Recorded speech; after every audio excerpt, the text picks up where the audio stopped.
Hi, Social Work 220. I wanted to talk to you about macro social work and just kind of looking at social change over history.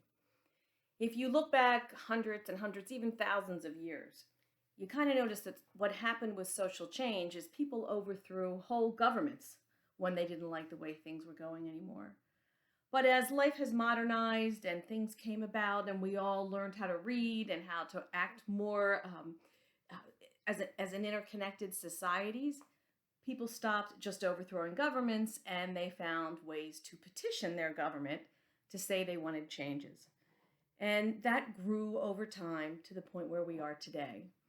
If you look back at just the United States, you all have heard of the Boston Tea Party. You know what happened in terms of the Revolutionary War and how the colonists basically said, we don't want to live under the British rule anymore. We're going to petition. We're going to have a statement with all of the goals we want. They did pamphlets to announce how they wanted things to go. They did a constitutional convention in Philadelphia to pull everybody together. And finally, there was a war. We can jump, almost 80 years ahead, and we end up with the Civil War.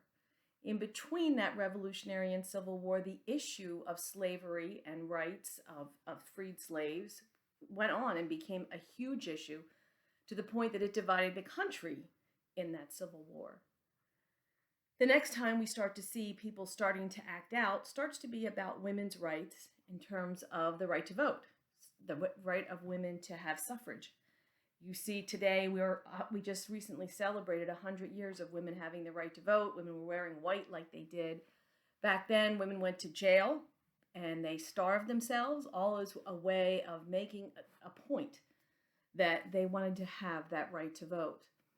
Around that same time, we start to see people protesting about child labor and how there shouldn't be children working in the labor force, that they should be in education. We get compulsory education laws that came out in the 20s and 30s. Also around that time, we have unions starting to really form, and we start to see workers' rights being demanded. And again, it's people stepping forward. We're not getting as far as a war, but people are starting to step forward.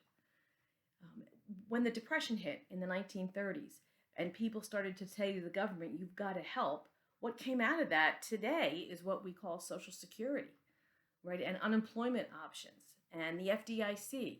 So again, we see all the time how people petitioning their government starts to work.